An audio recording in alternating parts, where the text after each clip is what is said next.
la fin des subventions charbon à l'export au sein du G7. Parce qu'on avait un pays, le Japon, qui était extrêmement réticent à s'engager là-dedans. Et on a travaillé au corps le Japon et finalement on a obtenu ça en G7. Et ensuite on est passé au stade du G20. On a travaillé au corps les ministres au G20 et on n'a malheureusement pas obtenu d'avancée à cette étape. Mais l'histoire n'était pas finie, puisque entre la ministérielle G20 et le sommet des leaders, on a eu la Chine qui finalement s'est résolue à interdire le financement de la construction des centrales à charbon à l'étranger, prenant la suite d'abord de la Corée du Sud et ensuite du Japon qui avait décidé en G7. Et donc on se retrouve 6 mois après avec une avancée quand même très importante au niveau sectoriel en termes d'atténuation d'une interdiction par l'ensemble des pays du G20, puisque ça a été obtenu finalement au sommet des leaders, du financement à l'export des centrales à charbon. Donc ça je vous donne cet exemple parce que c'est l'exemple de cette diplomatie des petits pas qui finalement permet de faire des grandes avancées en réalité. Et alors sinon, dans tout ce qui était de préparation de la COP, il y a eu ce travail considérable qu'on a commencé en réalité le 12 décembre 2020 avec un sommet virtuel qu'on avait organisé avec la présidence montante du UK et les Nations Unies. Vous vous en souvenez peut-être, pour les 5 ans de l'anniversaire de l'accord de Paris, où il y a eu ce sommet virtuel avec des annonces de différents pays pour relancer l'ambition. Et seuls les pays qui avaient quelque chose à dire étaient invités. Et donc ça a créé une sorte d'émulation réciproque. Ça a été suivi ensuite par le sommet de la Terre de John Biden.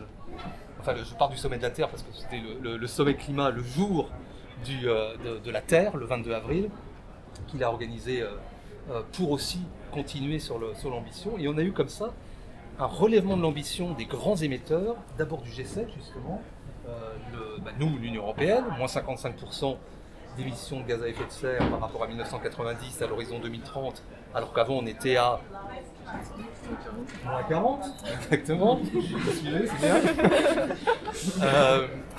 Et donc nous on a fait cet effort considérable qu'on a annoncé au sommet du 12 décembre. Et puis ensuite on a eu les États-Unis qui ont proposé de réduction d'émissions, 50 à 52% de réduction d'émissions par rapport à 2005. On a eu le Canada qui a proposé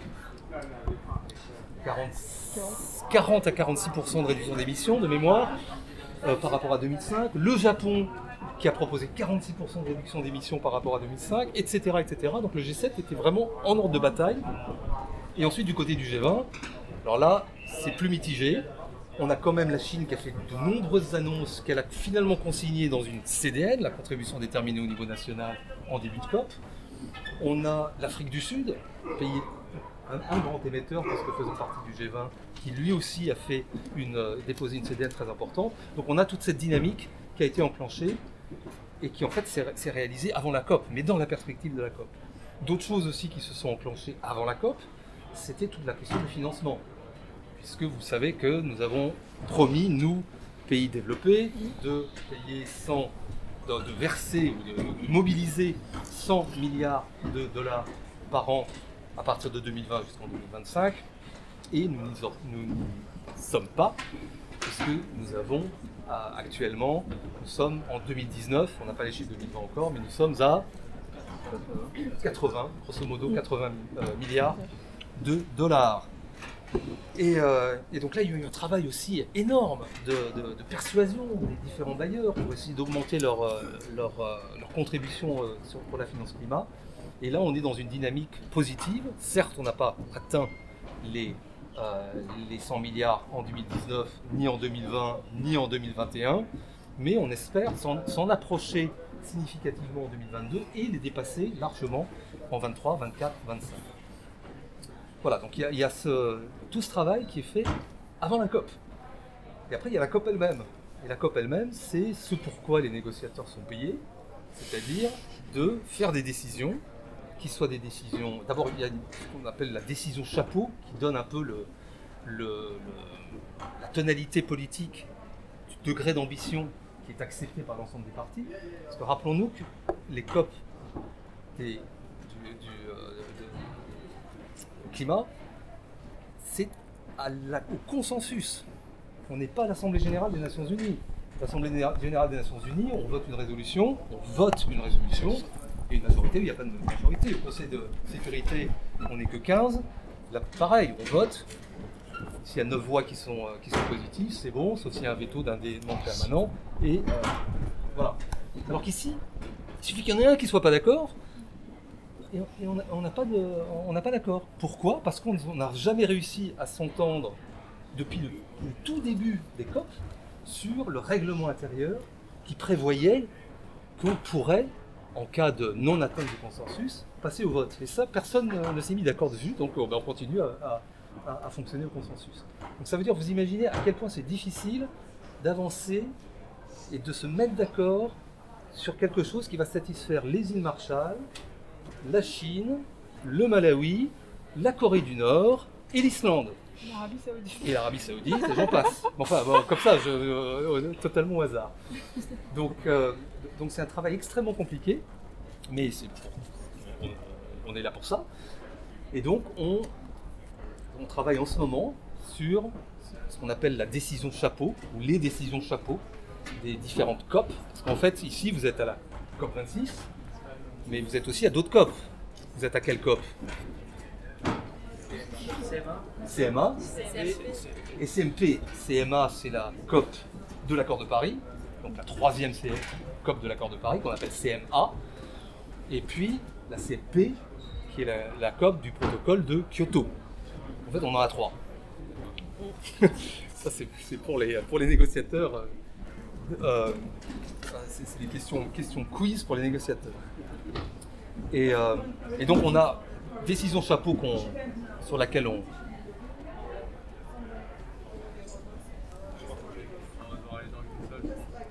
Ouais, il est pas content. We're almost done. 2 minutes. Is that all right? Okay, thank you so much. Et donc, les décisions chapeau qui va donner le cadre un peu de l'ensemble de l'état de la discussion sur l'atténuation, sur les finances, sur l'adaptation, etc. Et après, ce qu'on fait, c'est qu'on négocie des décisions sur les différents sujets.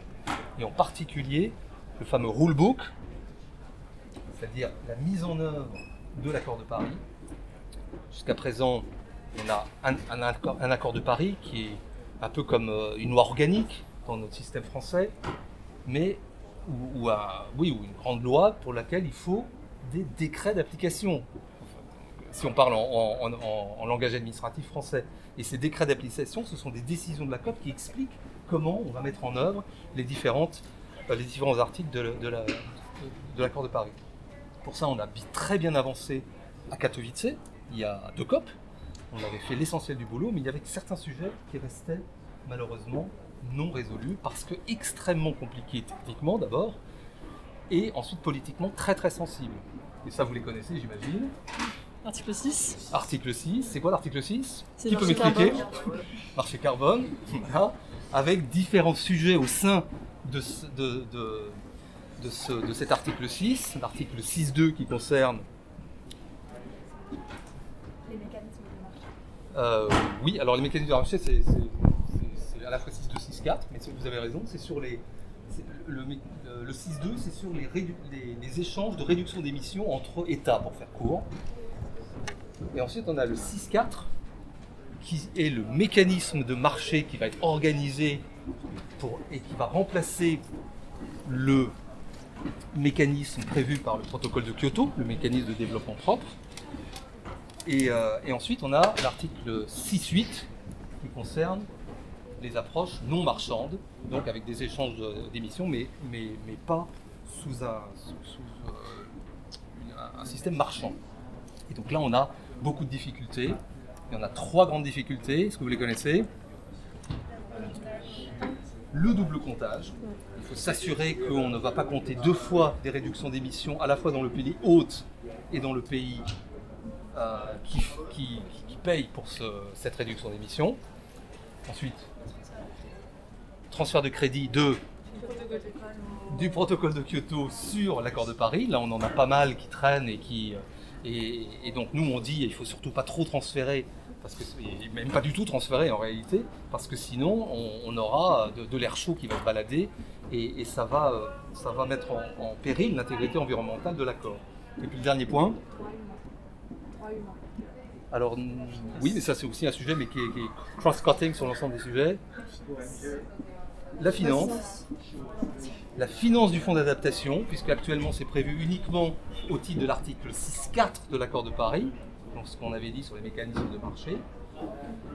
Et des pays en développement disent, nous on veut aussi que ce soit applicable aux échanges d'émissions sur l'article 6.2.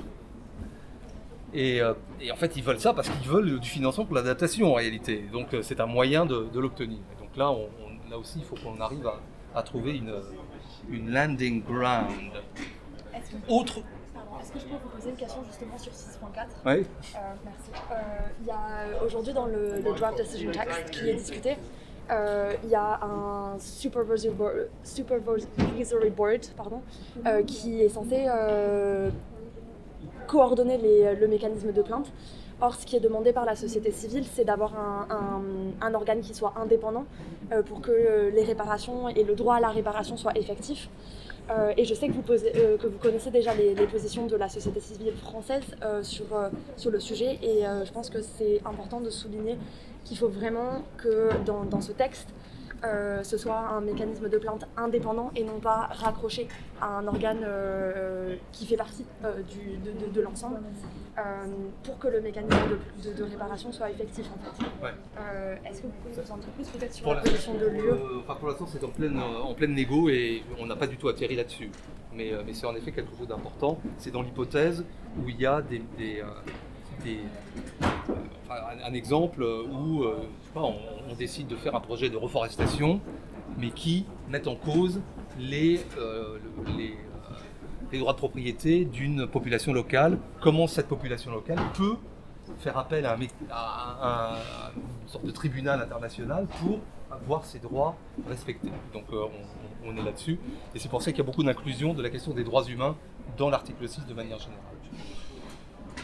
Quels sont les autres sujets que vous avez identifiés ?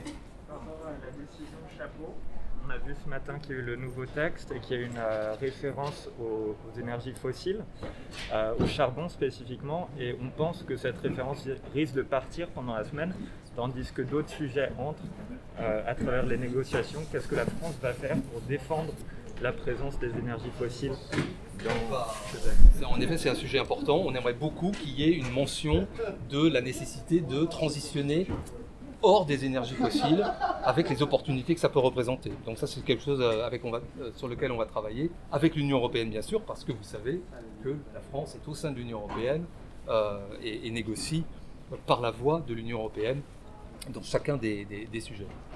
Autre sujet, donc, à part l'article 6 ? Et avec plein d'autres pays et sur beaucoup de différents sujets, on peut porter des positions ambitieuses plus facilement que si on était